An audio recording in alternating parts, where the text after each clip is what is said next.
Welcome back, fellow weird and wild ones.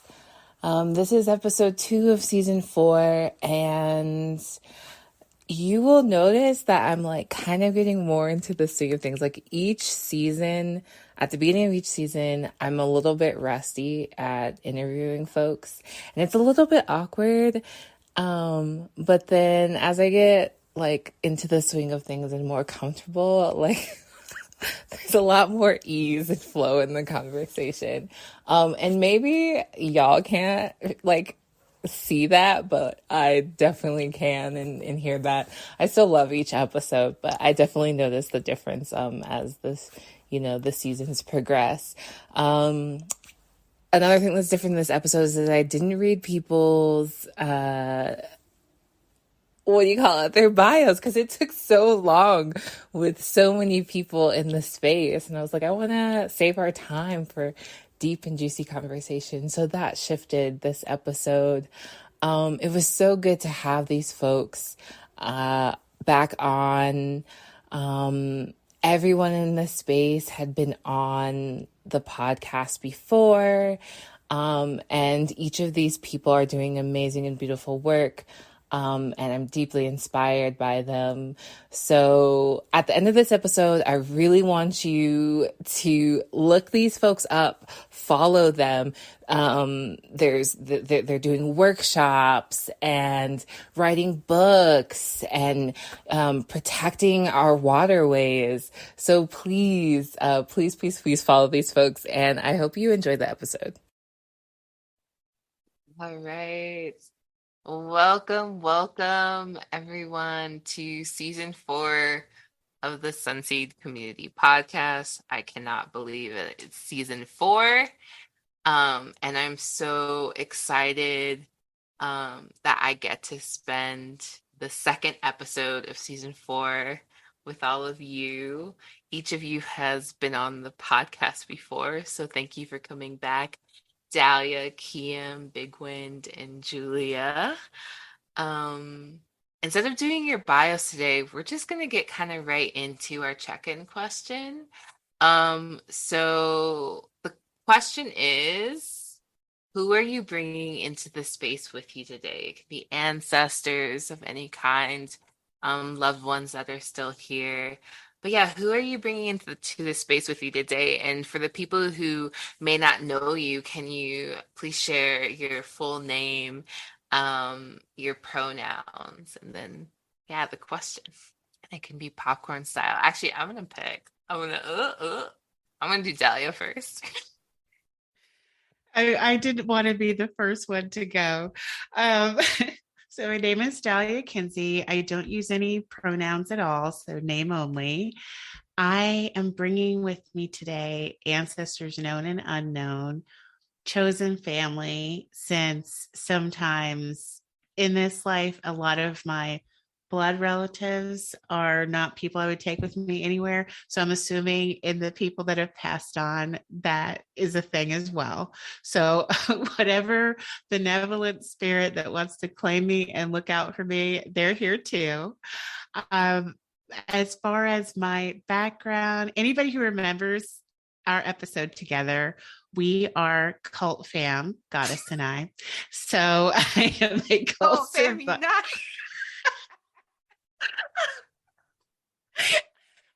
am a cult survivor and I am a registered dietitian. I basically work with people who have more than one marginalized identity. So usually folks like us, QT, BIPOC folks.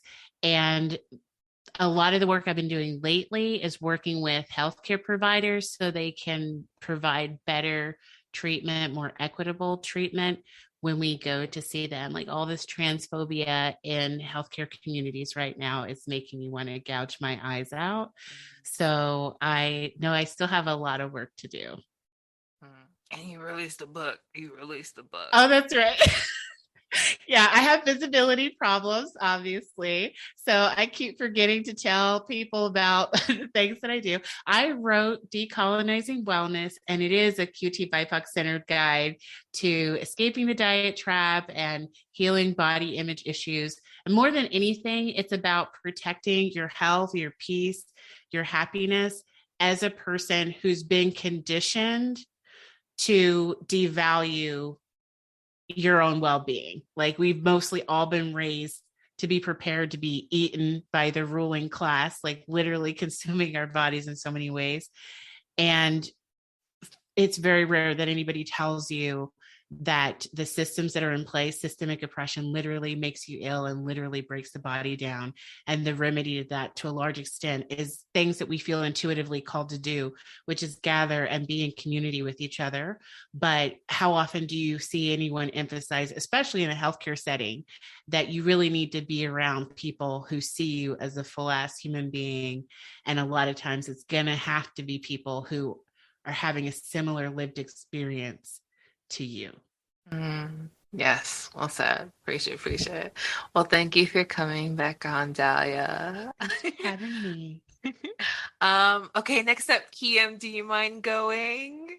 Selena fan number one.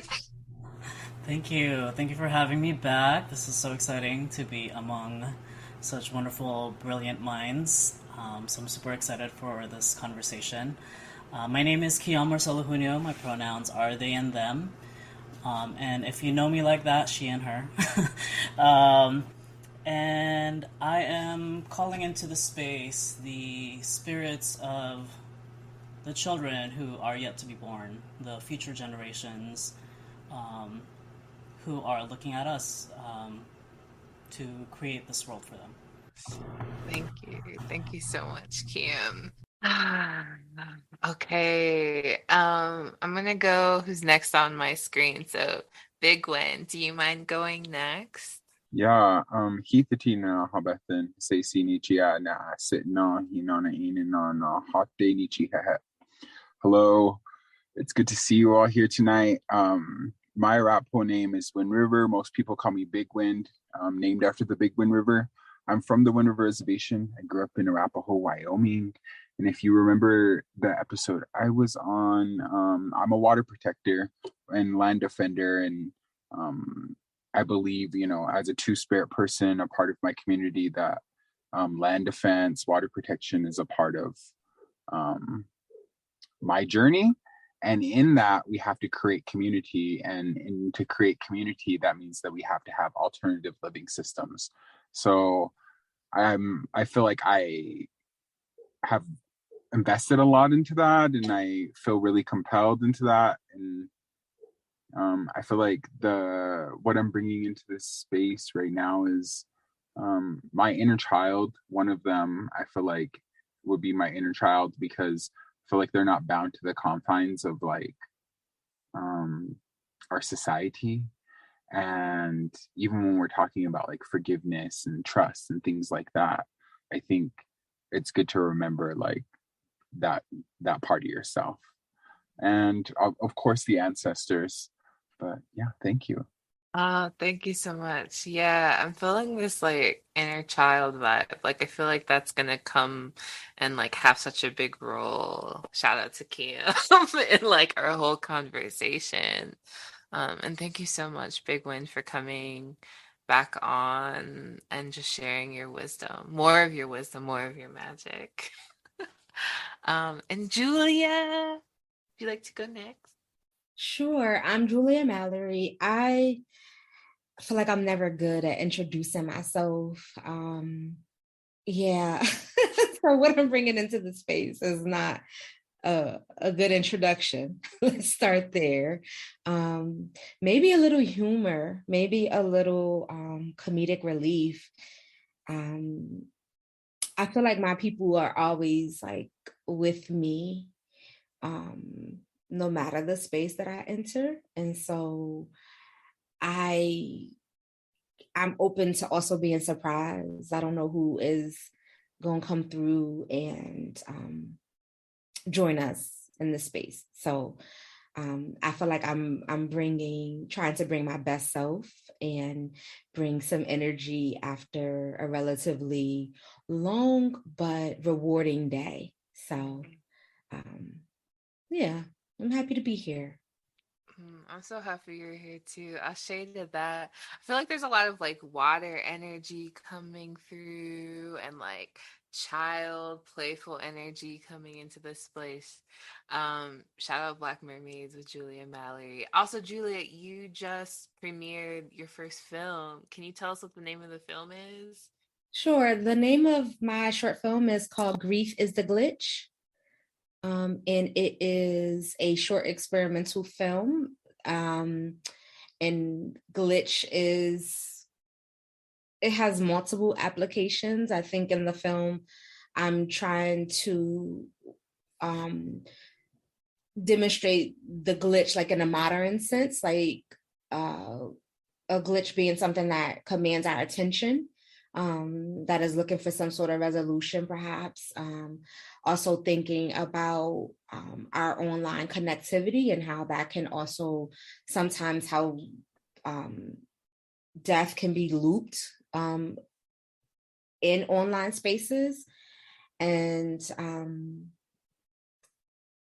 yeah, it's a whole long like when I start trying to explain the glitch, it's like more things come through, like, oh yeah, the glitch could also represent this. But the key tenet of the film is actually archival footage of my late son Julian, and he is talking about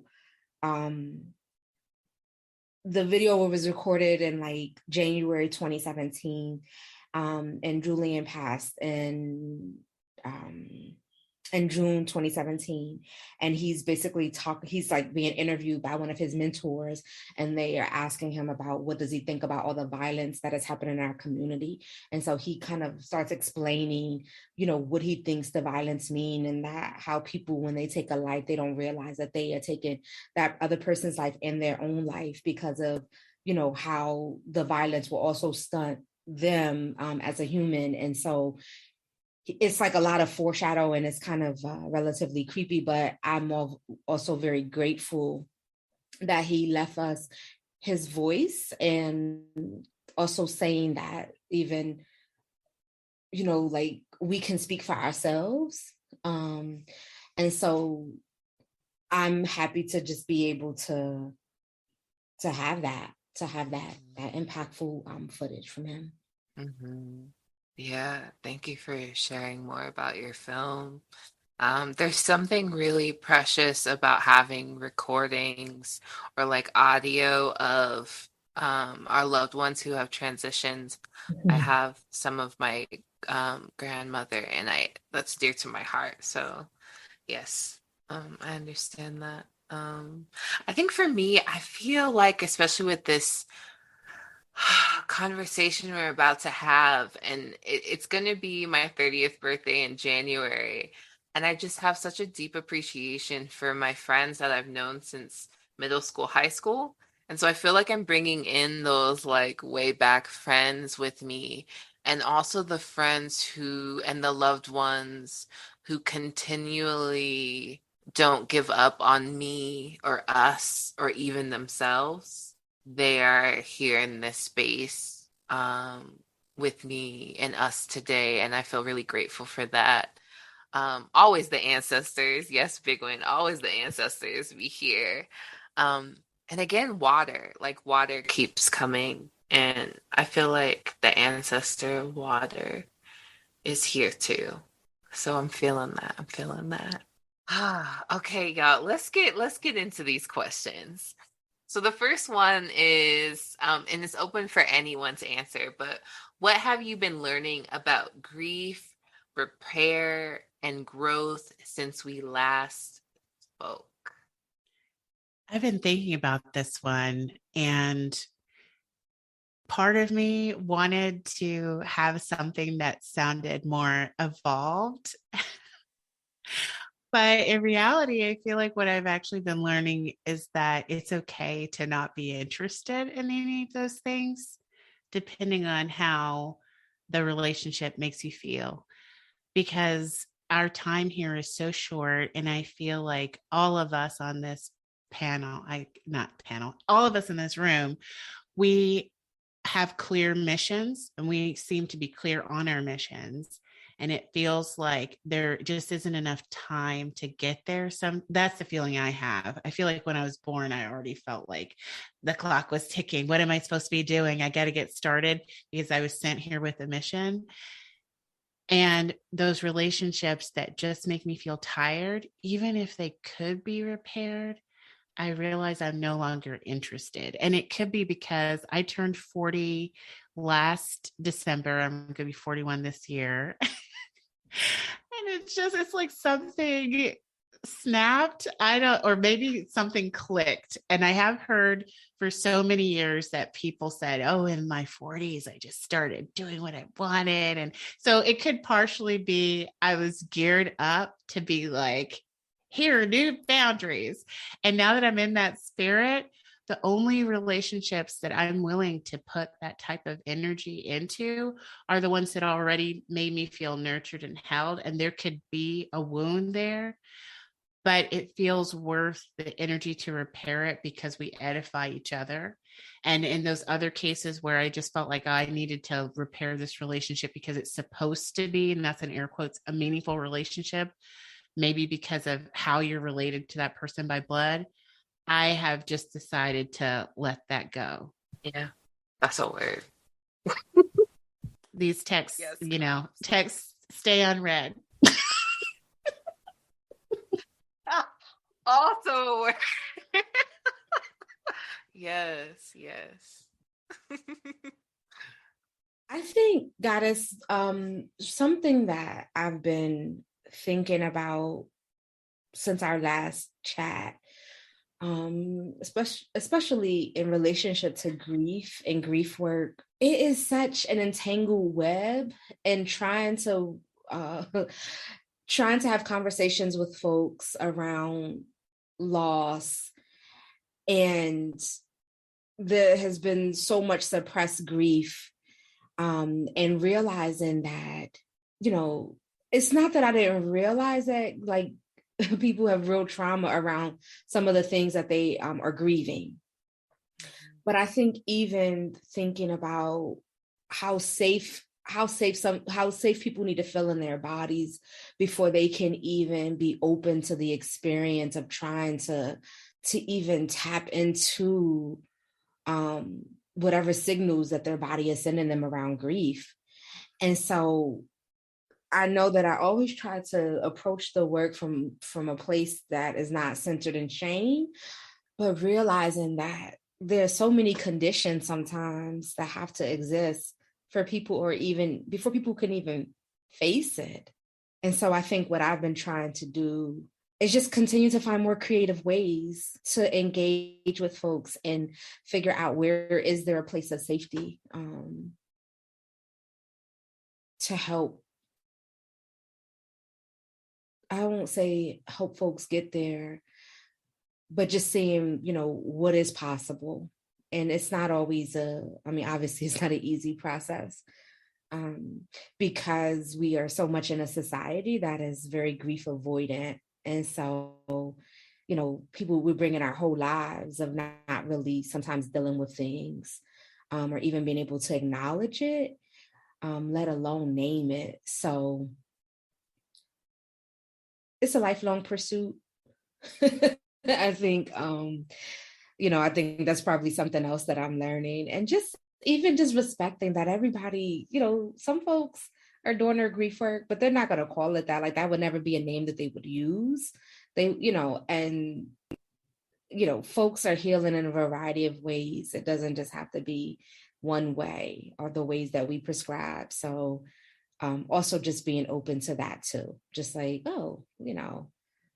not everyone is out here with a lot of labels and names. Sometimes they're just doing their work in their own quiet and intentional way. Yes. Yeah. When you talk about like the different ways of like, or like the conditions that need to be in place, that brings up for me a question that I ask myself all the time is like, is it me that needs to step up to the conditions in order to show up? Or are the conditions not yet ready for me to fully blossom and be vulnerable? And I ask myself that all the time. And a lot of the time I don't have an answer. I still don't know. So yeah, I feel you there so much. I think that question around vulnerability is so interesting because I think I would say that's been a sticking point for me over the last several months, this idea around vulnerability and how it has become kind of this catch-all. And I worry sometimes that hearing you say that, like, oh, stepping up, do the conditions need to exist, or am I stepping up and possibly, trying to move along the conditions? And I paraphrased a bit because that's not exactly what you said on that last part, but I worry about that sometimes because I'm like, vulnerability, wanting people to be able to be like, yes, there are certain conditions, there's certain boundaries I need in order for me to be vulnerable. Right? Like, you can't just be out here in unsafe settings with people that you don't trust, people that you have not been able to determine, what their intentions are for you, and just being vulnerable. Like, that does not keep us safe. I'm sorry, I'm not advocating for that. I'm not encouraging just kind of this blanket vulnerability. I don't particularly feel like just being vulnerable, no matter the situation or conditions. I don't think that is wisdom. So that's something that I'm always trying to find the right words to be able to express that, and to also, yeah. Mm-hmm. Yeah. I think about how the old folks used to say, you can't just let anybody in your business and you can't just let anybody into your space energetically. And when I was younger, I didn't think that made any sense. But I had a lot more emotional energy back then. And now I understand what they were saying. And I think of the times where I tried to rush intimacy, maybe as a teen or somebody in my early 20s, by oversharing or trauma dumping. And there's some things that can't be rushed. And relationships, sometimes you do meet somebody and you immediately feel safe with them. But it still takes time to really establish a profound connection and a reciprocal relationship. And I think there's so many things about community that I was never explicitly taught, that it's taken me a long time to get, that it just takes time for you to really develop a relationship with anyone, whether it's romantic, whether it's platonic. And I think in America in particular, because we are so individualistic, the concept of what are the rules for healthy community, a lot of us didn't get that information, especially if we didn't get to spend a lot of time with, people from a similar cultural background as ourselves. In Russia, which is totally not a place I think of as being super ethnic or anything, but they use the word friend so sparingly. I think if you did it in the States, people would think you were so rude, like you're calling people that you've known for 10 years an acquaintance. But they're like, no, friendships take time and they take energy, and the energy goes both ways. It just, even that concept to me, when I first came across it, I didn't fully get it, but I'm getting it now. Not everyone deserves your vulnerability. I'm gonna just say this last thing. So Dalia, you mentioned, old folks saying, you just can't let everybody in, this sort of thing. But I was just talking about this online with somebody. One of the things that I grew up hearing too is, not to let people play in your head. And they were referring to your hair, but then I was saying those words a couple months ago and it just I heard it differently. like, oh, you got to protect your head space too. Right. So you can't be letting people play in your head, and I think that, again, just those have healthy boundaries and the different wisdom that we get around that. It may not sound exactly how we might phrase it kind of in the modern sense, but I think about, like you just can't do it. And I think about the trick to, like, the other part that bothers me about some of it is also this wanting people to kind of be vulnerable sometimes functions as a form of surveillance to me. So just I'm gonna let that one go for That's now. when you're dropping the mic. I'm gonna just let that one go because I want to make space for other folks in the conversation. I feel you about the head thing, because it's also like a part of conjure. Like, you don't let, like, you cover your head around certain people. You don't let people touch your hair. You don't let people take your hair. Like, the mental safety in Black community, and I don't want to overgeneralize, but I feel like in BIPOC communities across the board, like, we have to be really protective of our mental space, because it has been for so long, they've tried to colonize that. What they say, I got a peace of mind. Right, exactly. Kiam, big win. Do you want to say anything to all this? What is your takes? Thank you. I'm gonna jump in and kind of share that I've been reading a lot about the 5 stages of grief, and speaking of, colonized mentalities and, these structures that we learn from the dominant culture.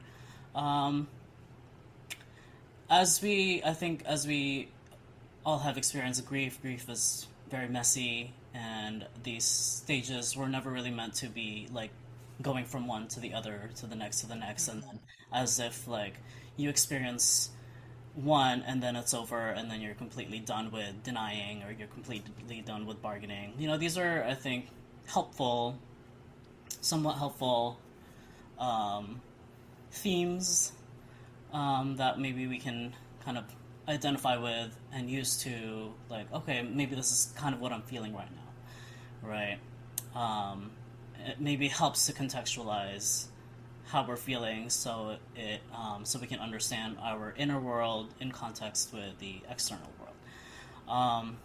So for me, I noticed that I think a lot of focus is put on the denial, the bargaining, the anger, those parts of grief. And actually, when I came to like really feel for where am I right now in my sense of grief, I think I'm actually feeling a lot of acceptance. And I think of acceptance as not only not necessarily as like the end of grief, right? Because that's kind of where it's positioned in this framework. Like, the end of the stages is acceptance. Like, you accept that, whatever is lost. But I think the acceptance is also the longest phase, because in that acceptance, we accept that the grief is ongoing, and the grief continues to materialize in different ways. And so I've been thinking about where else can I sink in to this feeling of acceptance. Acceptance of who I am, acceptance of the conditions that I am currently living through, that we're currently living through, acceptance of where I am in comparison to where I want to be, acceptance of the way the world is exactly,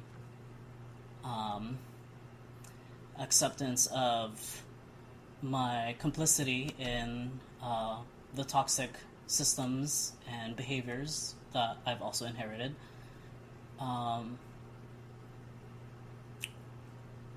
and just seeing what happens, what could happen from this space of acceptance. So that's where I'm at. Mm.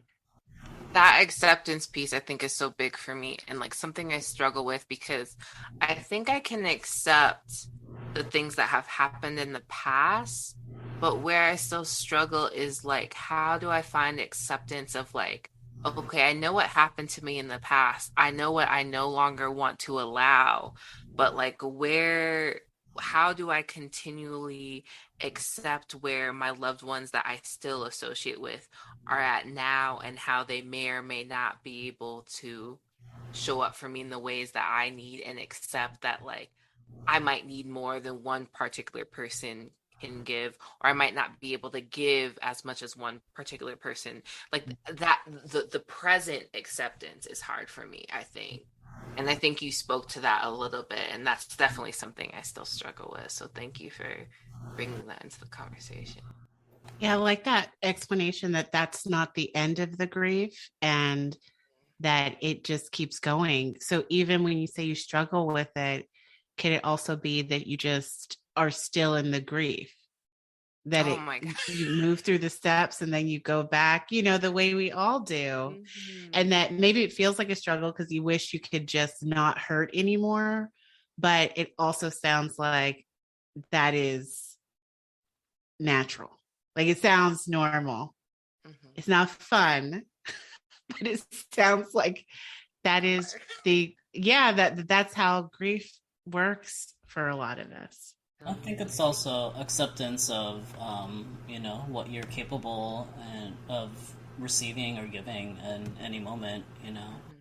Maybe accepting that I need to put up my boundaries right now. Accepting that this person is where they are in their journey, and accepting that maybe we don't see eye to eye at this moment. Um, yeah, that's kind of where I go with that. Mhm. Yeah. Yeah, and I think, it's really important. I really like what you all are touching on, and I think it's important to recognize like we're all saying is like grief is a cycle, and I think oftentimes we think of things linearly, and we're like, with time and space, like these things are going to get better.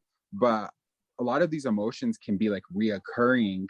And, 3 months down the road, you're feeling the same emotion that you felt 3 years ago. And you're like, how am I feeling this in my body? Why is it feeling like this? And I think it's hard for us in real time to like acknowledge and be grateful for like negative feelings. I feel like that's something I've learned recently is like gratitude for this continuum of wellness, where it's like for things to be good, for you to feel good, there's going to need some bad. And we never, like when we're praying or when we're meditating, we're always grateful for the good things that are coming to us, but we're never grateful for like all these red flags, right? We're never grateful for like all of these things that are hurting us. And I think it is something to say like, you know what, thank you, creator, for putting me on this path that I personally think I can't get through, but you think that I'm strong enough to get through. Mm. Thank you for putting these obstacles in my way. I mean, we don't do that enough. And I think when you turn it on its head, it's very, very different. And maybe that's like a mindset that we need to be getting into. Mm. Yes. Yeah, that gratitude for the hard parts and the sticky parts um is so hard. And I also find that it's one thing like I share that with like people that like I facilitate and hold space for, but it's a whole nother thing to actually practice it. Because in the moment I can like I feel like in a ritual I can be like, oh, thank you so much for like putting this obstacle before me. But like on the day to day, there is still so much shame around still being caught up in the rumination of the pain, and not being able in this moment, even with all my tools, all my years of work, not being able to move through it. Because, like you said, that it is very natural. And like it's a cycle, like you said, Bigwin. Like we can't, it just doesn't poof magically go away. you know, like all the cons in the world cannot take away the pain that is just naturally a part of the human experience. Yeah. That's such a tough thing for me to accept. I would love to know, Big Win, was there something that helped you get to that point? Or did you start saying thank you before you felt grateful? Or what is the, how do I get Yeah. started? I this is hard, but this year was a hard one for me. I lost 3 of my grandparents, my great grandma, and then my grandma and my grandpa, and I was a pallbearer for all of their funerals. And by the by the last one, I felt like I was living Groundhog's Day. I mean, I don't know if you're familiar with that movie where you're like, I'm waking up and this is the same exact day over and over again. Like, I don't know how many more times I can do this, you know? But I felt like because of those like hard things, it really like kind of queued some things up for me. One being like, I think the role that I play in my family and in our community is like, when it's a cycle of life with death, and when older people are passing on, now my mother is like the grandmother now, and I'm like, the auntie, non-binary auntie, so I think that there's like things to be said where like I was coming into certain roles in my life that I was scared of for a minute, and have like kind of like, yeah, I mean, acceptance is definitely a part of it, but by the end, I mean, I think everything that my grandparents have given to me, whether that be like indigenous ways of knowing, but even just knowing them as actual people in my life. And now I want to, I thank them for being alive, but I also feel like that's a normal part of life, and I thank them for allowing me to carry them into the afterworld. Because I mean, in a lot of different cultures, like there's specific people that do those types of things. And so to be playing that role, I felt like by that third one, I'm like, okay, I'm kind of getting the role of, I'm kind of getting the hang of this or whatever. And I think we all have, like you said, Goddess, like it's a human experience. So I think that we all have obstacles like this in our life. And I think that there's different ways that we can express it, or different ways, tools that we use to get through those things.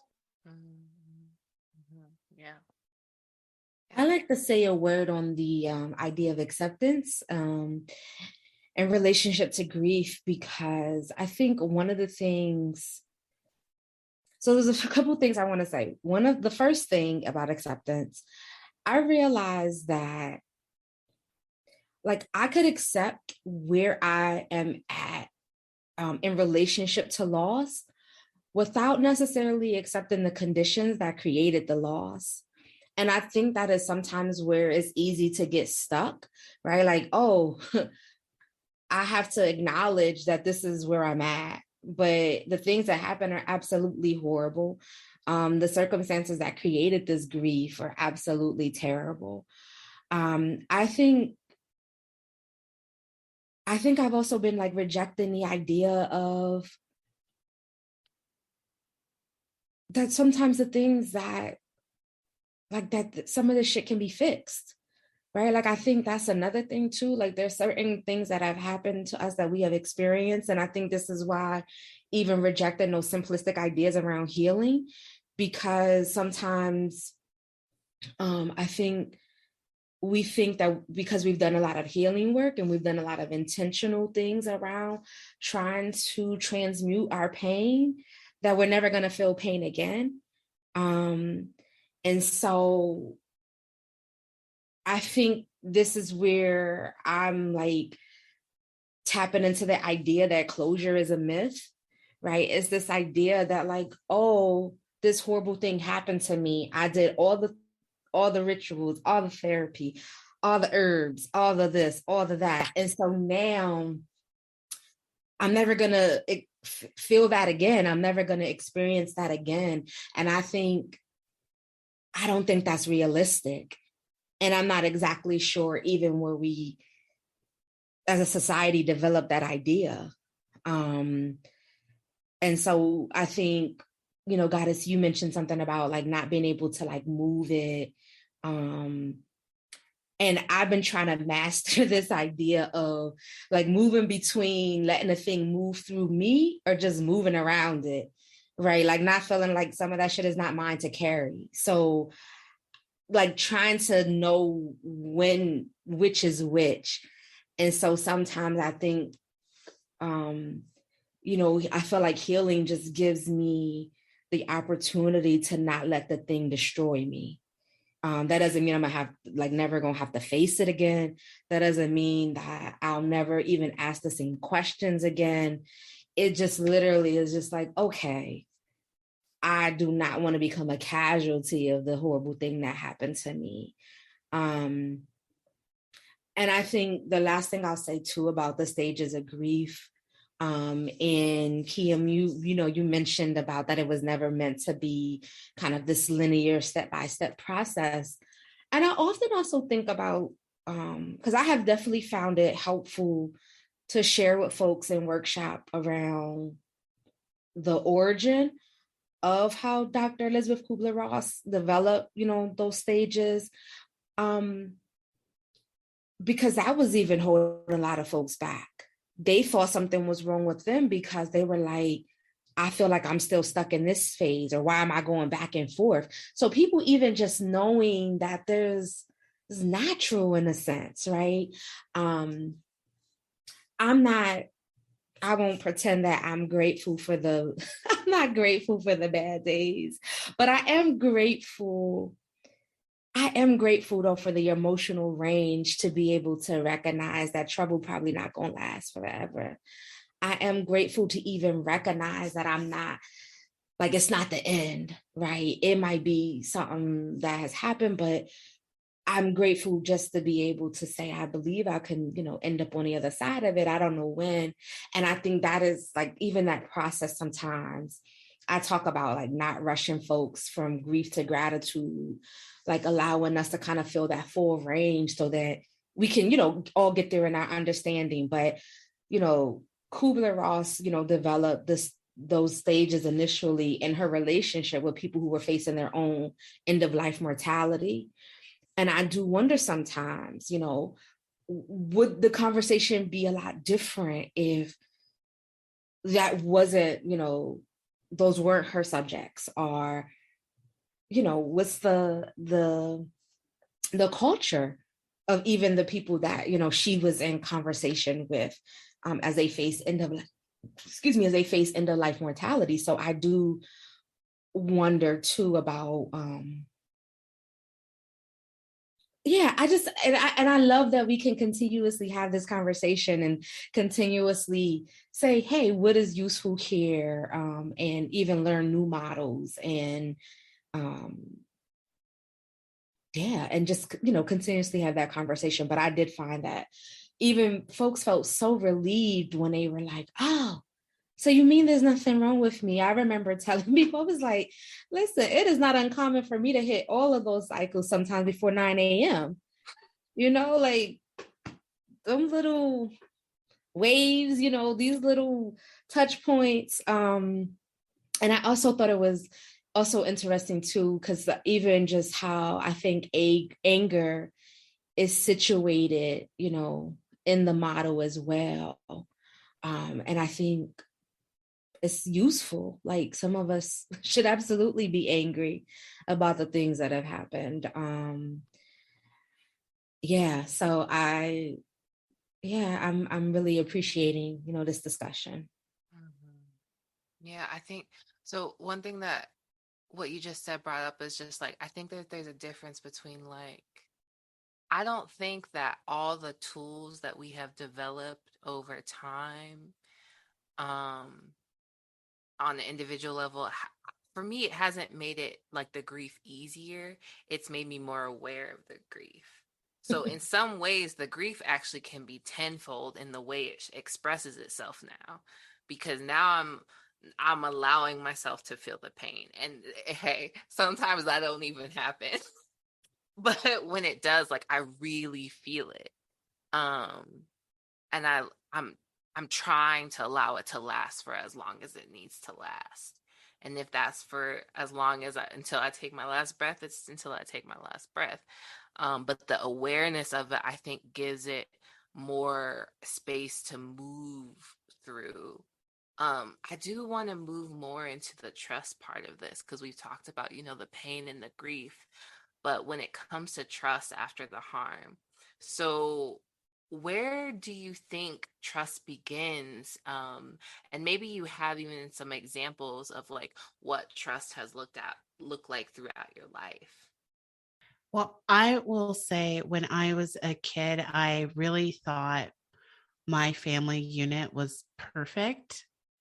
And I believed that we would always be there for each other and that my cult fam would always be there for me.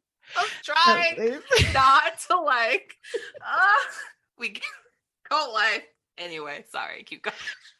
But that trust, that belief, it was just torn asunder when I realized that it was all conditional, that you had to conform to their belief system to be loved and be acceptable.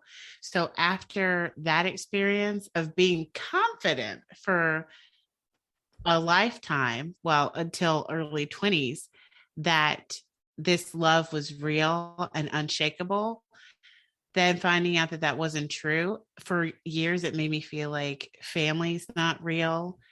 That expression, blood is thicker than water. It's like, what does that even mean? Okay. And it really took a long time for me to realize that I had wounds around community because of that. So it felt like I couldn't believe that any space that was organized in any way could be safe. So I didn't want to volunteer for anything. I mean, even if it was like going to a homeless shelter for Christmas, I'm like, too much community. Everything felt like too much community, even if it was for like a day. And it took me so long to realize where that was coming from, that I just felt like I couldn't trust. If more than a couple people got together, it's like, I don't know, there could be groupthink. One of us could get kicked out. Anything could happen. People could turn on a dime. And what has been tremendous for me is being in spaces where people really know how to lead a group and keep it safer, and acknowledge that no space is ever totally safe, because we're all different and our triggers are all different. And acknowledging that it's not going to be perfect. That has been helpful for me, because that was never acknowledged in childhood. It was always assumed that the group just naturally was perfect and couldn't be broken, which is not reality. It's not how life works. If you're in a high control group, you could easily make it look like that's how life works, but that is, part of the scam. So it's just been helpful for me to be around people who can recognize trauma, basically being led by trauma-aware group leaders and community leaders has really helped me understand that my touchiness about community and not feeling safe was coming from a real place, was coming from that bad experience, and help me recognize what I can look for to know I am okay and I don't have to be so guarded. Yeah. Yeah.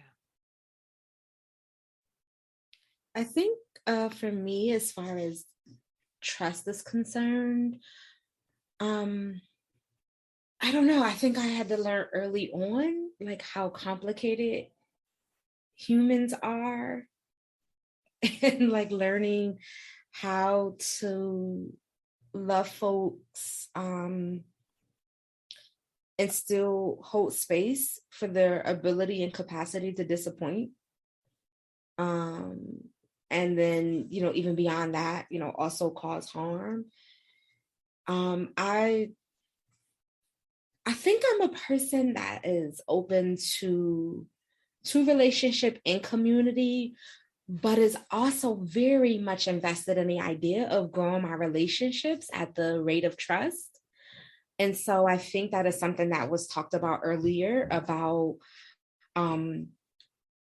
kind of rushing that process sometimes, and how sometimes I can, set us up for not even just disappointment, but it could be, on the lower side is disappointment, and then that could escalate to much, larger issues. But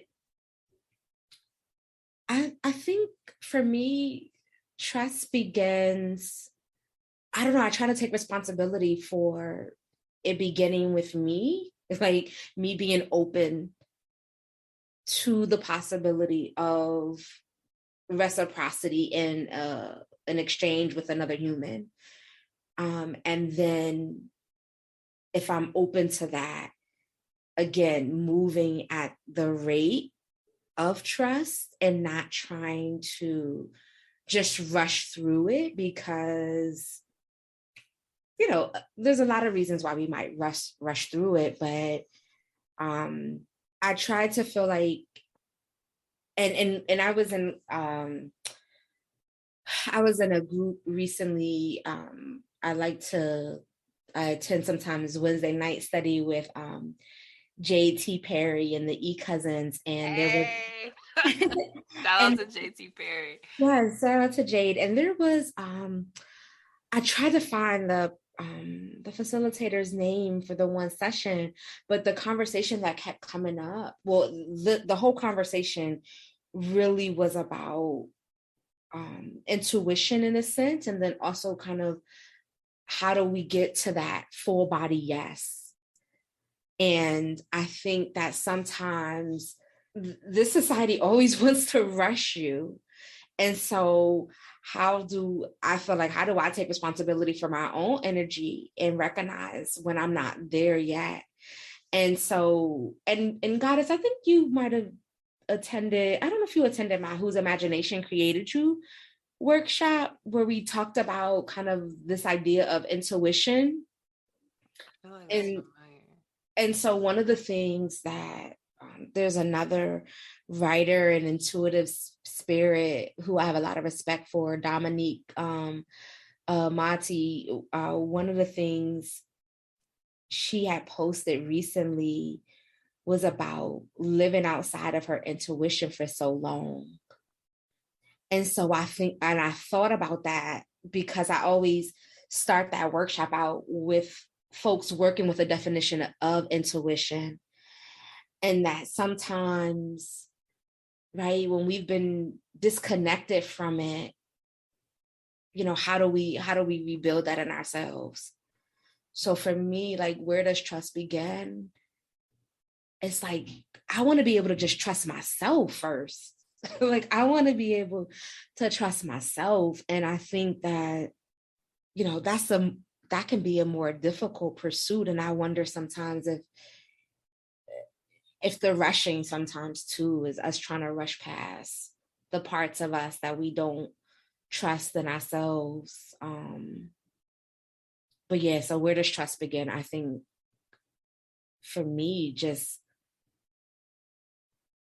trust, I don't know, like really like trusting myself, like to even start to move in the direction to even seek reciprocity in a relationship. Yeah. That resonates so much with me, Julia. Thank you for that thought of trust in the self as foundational to reciprocity. Trusting that inner relationship as a foundation for having fruitful external relationships with others. In terms of what this has looked like throughout my life, a story comes to mind. When I was 10, I was adopted by my aunt, and I went to live with her and her family.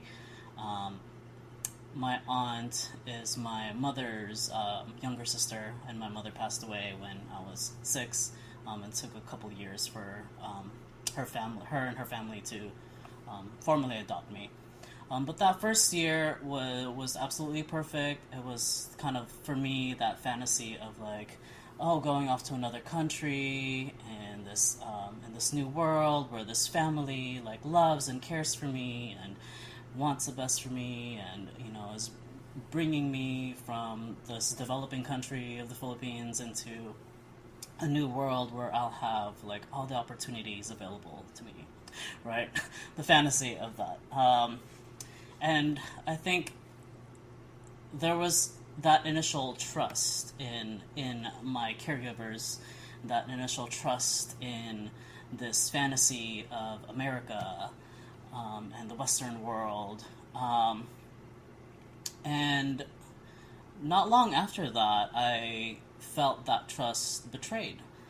And a specific instance where there was a turning point in my life was maybe I was maybe 11 or 12, and I used to sing all the time. I used to sing while walking down the street, in the shower, anywhere and everywhere, to the doctor's office.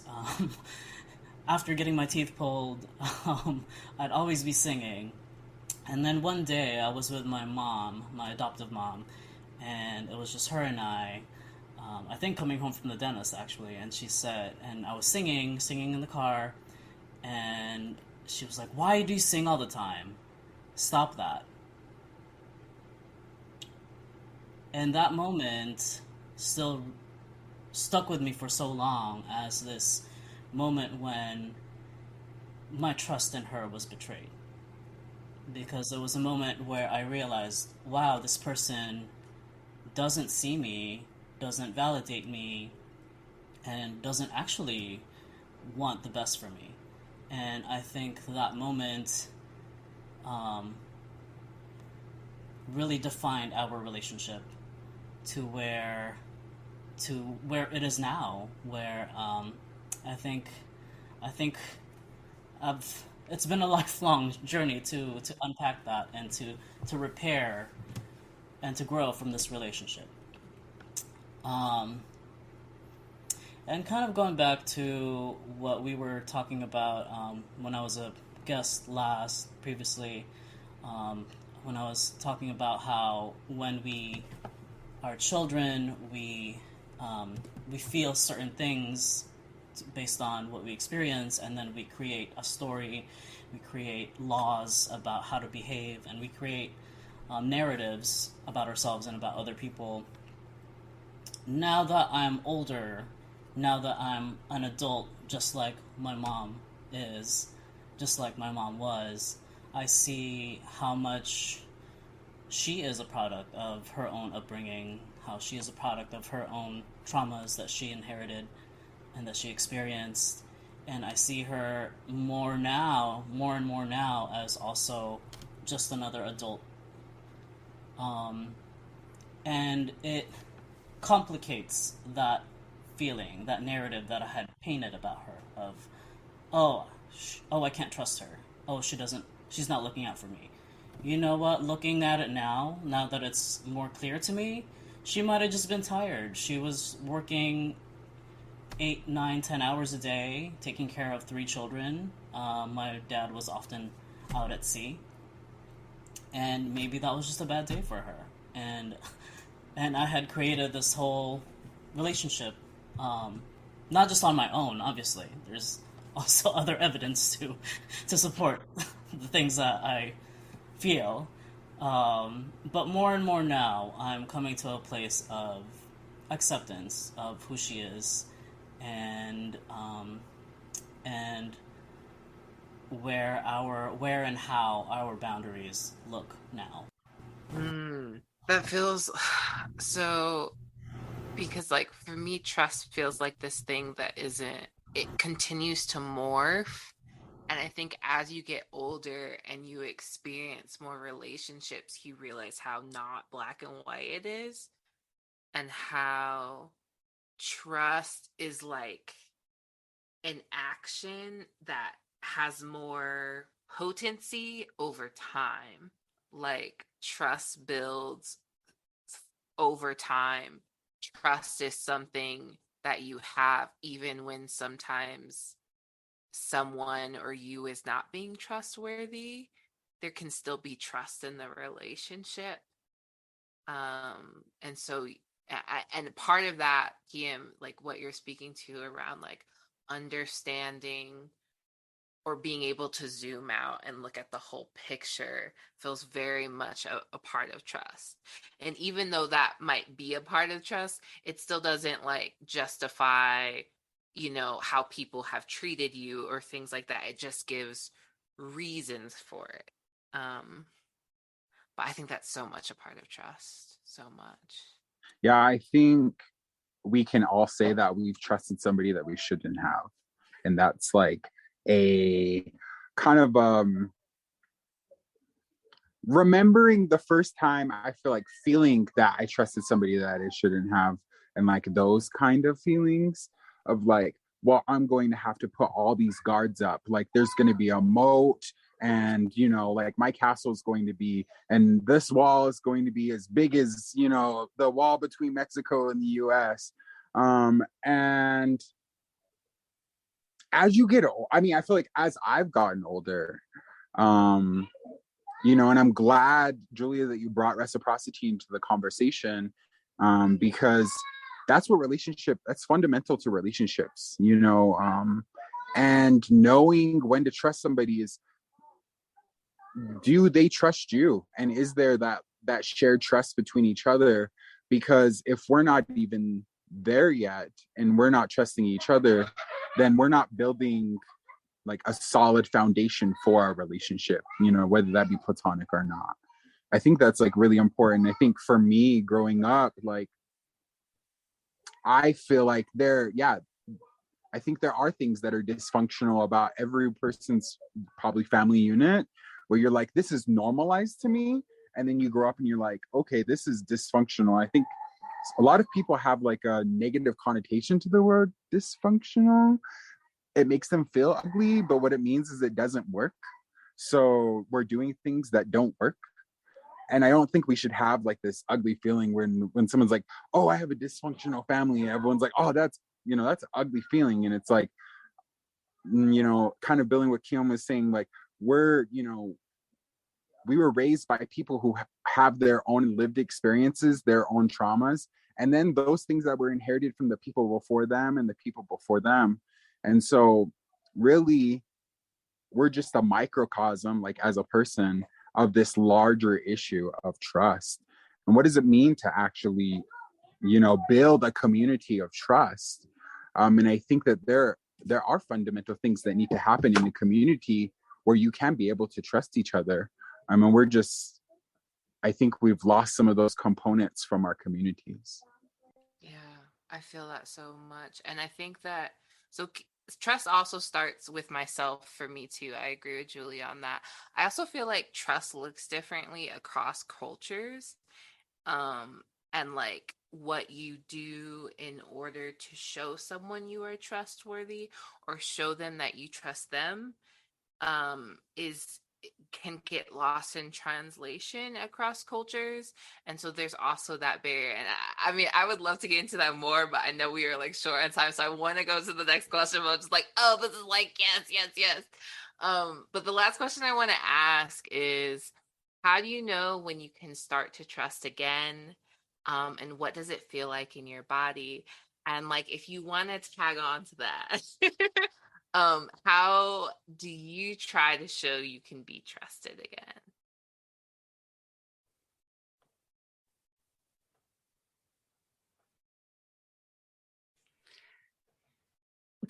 Can you ask that one more time? I thought I had it. Oh, you just posted it. Okay. So like I tried to like cram 3 different questions into one question, trying to be slick, and it's not work. How do you know when you can start to trust again? What does it feel like in your body? And then if you want to add on, how do you try to show you can be trusted again or at all? I think, well, I know that I'm ready when I no longer feel completely overwhelmed at the thought of it. So I guess this is kind of obvious and extreme. If I feel like I'm going to have an anxiety attack or a panic attack at the thought of trying to be around someone or trying to be in a particular situation, I know it's not time. And once I can at least go into it neutral, if I'm going in already activated with my nervous system feeling out of whack, I know I don't have the capacity to handle it.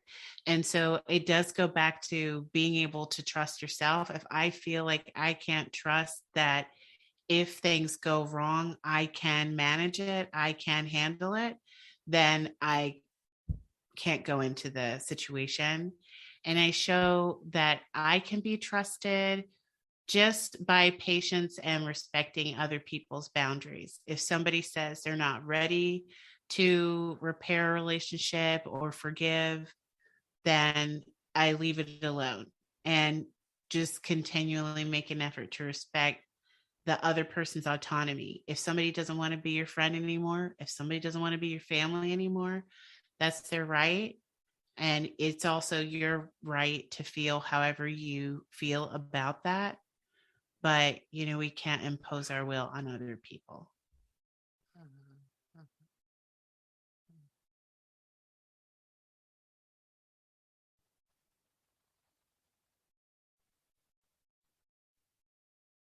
Yeah, I think as far as knowing when I can start to trust again, what does it feel like in my body? I mean, I think the answer is very similar to what Dalia said. It's definitely like I just don't energetically feel the resistance, right? Like I just feel open, like I feel receptive to the exchange. I'm curious about the possibility of what being in relationship will, feels like. I think, and I think that's part of like the antitrust. Like, I am not interested in being curious about what this thing is over here. And I feel like trust is like, oh, I'm curious. I like to know, and I'm open to finding out and investigating the possibilities of this energetic exchange. How do you try to show that you can be trusted again? Oh, I think,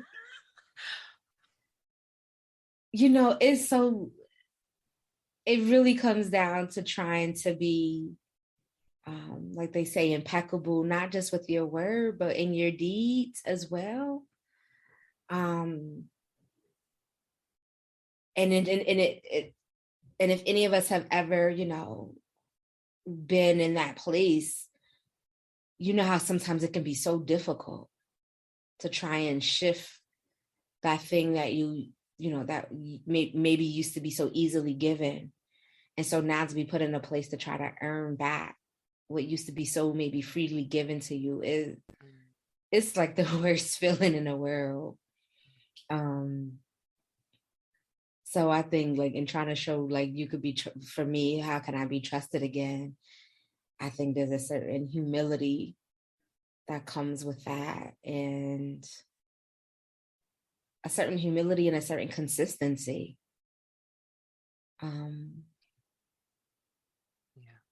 Yeah. Beautifully said.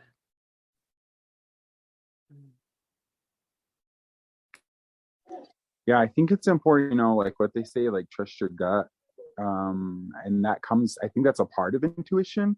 I think like the actual like things that are going on in our belly or whatever, those are like signals that are like whatever, yes or no. Should I do this? Should I trust this person or should I not?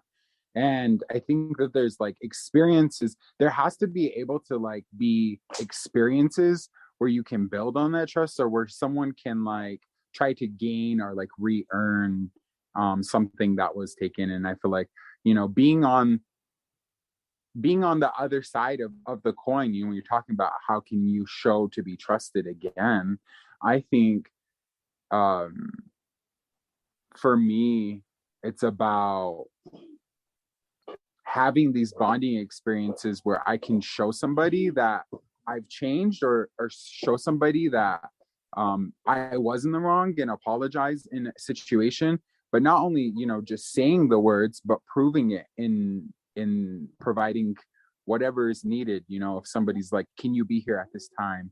the small, like, menial things, to, like, I really trusted you, that you would show up for me in this moment, and you didn't. What does that mean to give it, to gain those things back? And I think that has to do with,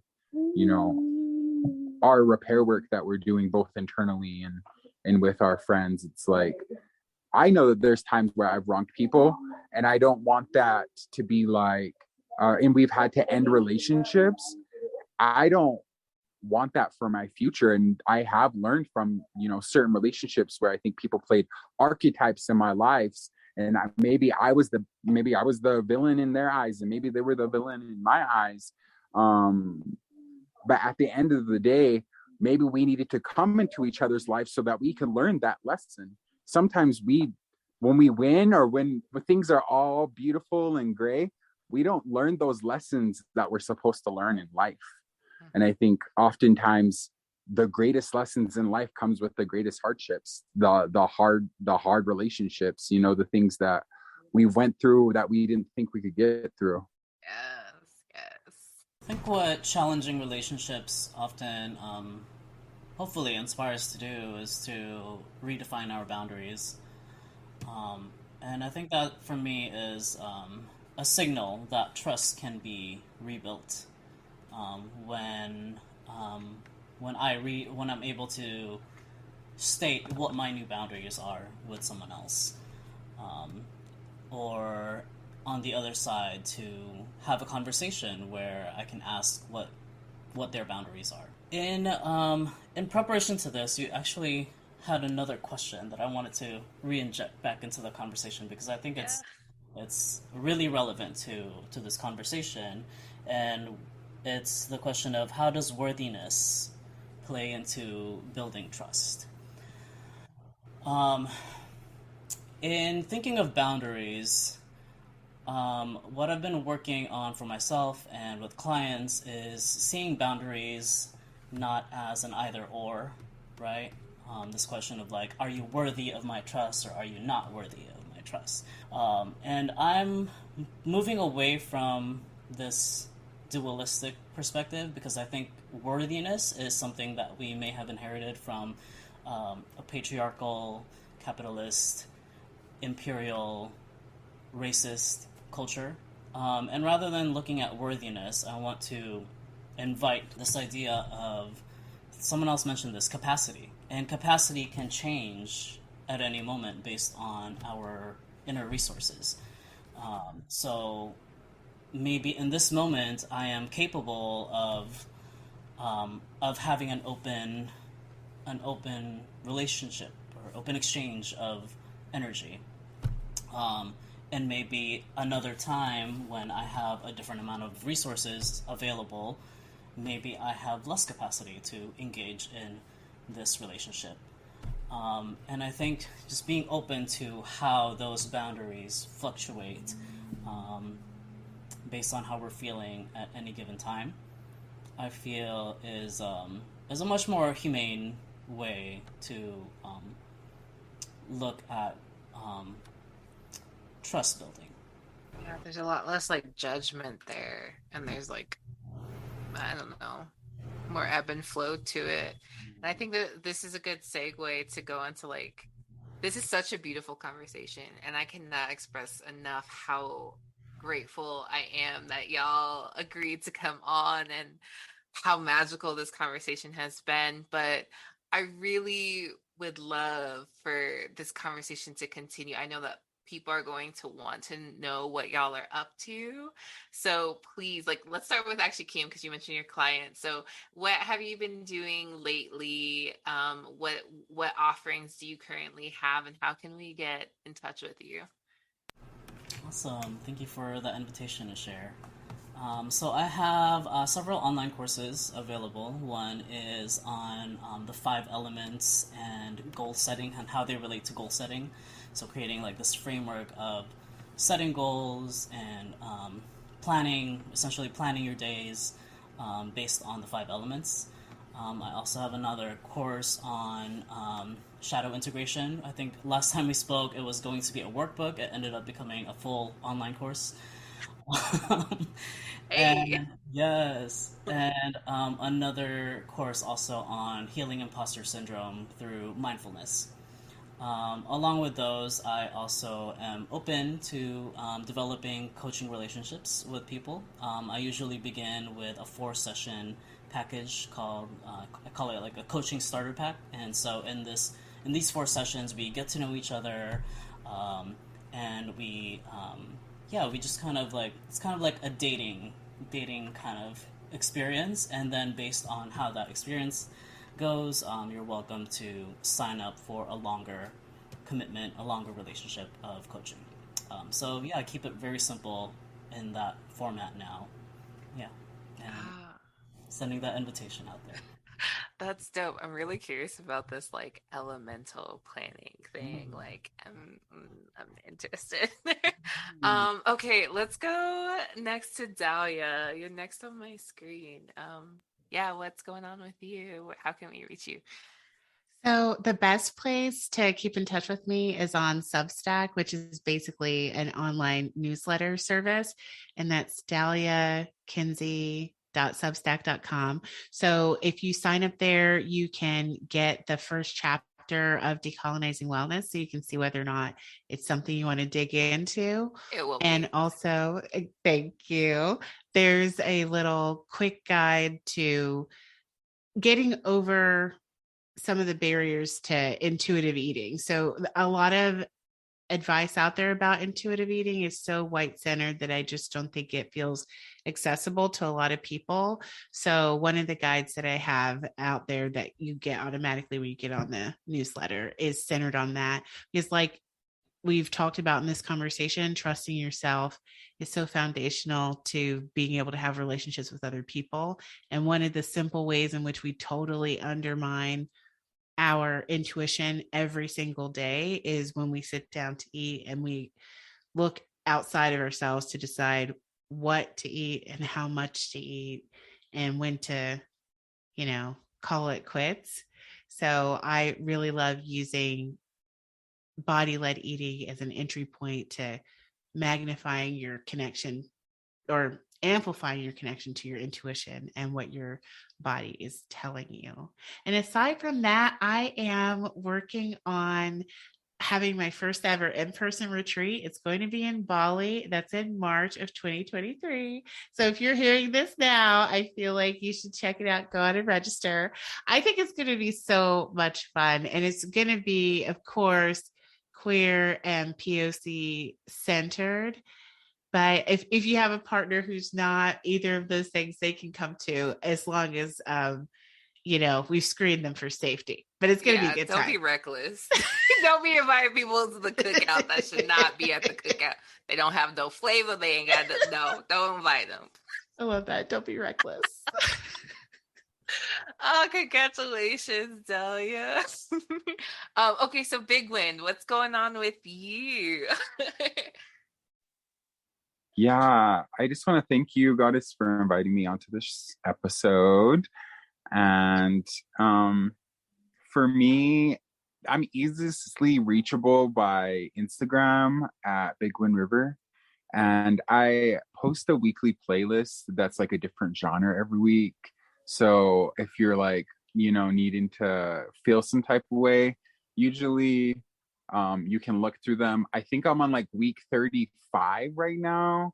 And so to do to 52 this year, I think it's probably the most consistent thing I've done in a minute. Also, if you're interested, I have music. I have a mixtape out on Bandcamp. It's Big Win Landback mixtape. And then I have 2 singles out currently right now on all streaming platforms. And there is an album coming at the end of this year. So stay tuned. Yeah, congratulations. I can't wait for that album to drop. And I've listened to your playlist, and there's a lot of artists on there I did not know about. So if you're looking to get some new artists, check out Big Win's playlist. They are absolutely dope. Julian Mallory rounding us off. What's going on with you? How can we get a hold of you? I'm also very accessible on social media, the Julia Mallory. on Instagram and Twitter. I always have a lot of creative irons in the fire. And so I think what I'm most excited about is the possibility of this new short film, Chasing Waterfalls, that I am working on. And I also, it's probably the first time I'm saying this publicly, but I'm going to release Survivor's Guilt again, but in a slightly different format. So right now it's like the essays, the prose and the poetry are combined. And I think those genres are both asking for their own space. And so I'm going to be adding additional essays and releasing the essay collection as its own standalone. And then the poetry, I think it would just be much more powerful if it's in its own collection as well. So those are probably drop sometime in 2023. I'm super excited about it too, because I think I'm also resisting the idea that we have to always be creating something new or topping our last personal best. And I think I wrote the hell out of the work in that book. And it's just like, no, I like to be able to remain in conversation with some of these things that I'm talking about. And, how do I even feel about some of the things I said? Do I, have I changed my mind? Have I grown in some areas? Have some of the ideas shifted when presented with new evidence or the absence thereof? So, yeah, so I'm looking forward to that. And I've been putting a lot of energy into, I just started a youth arts incubator in my city. And so that is also driving a lot of my focus right now. And so I just feel grateful to be able to do this work that I do, and with the intention of leaving this place empty. So Yeah. Yes, so grateful for the beauty that you are putting out there. You are constantly expanding your offerings, and they're always so rich.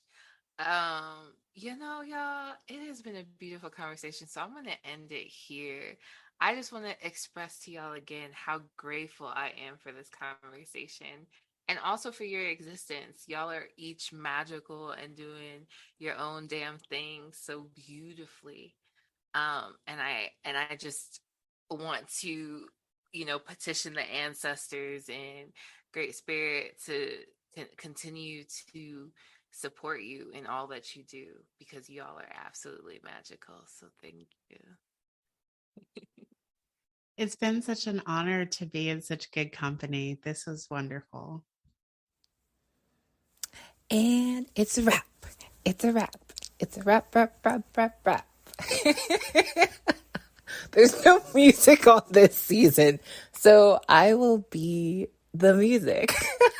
I hope you enjoyed that episode. And as I said in the beginning, please, please, please follow these folks. And I cannot wait for y'all to check out episode 3. It is the last episode of the season, where I'll be talking with other folks.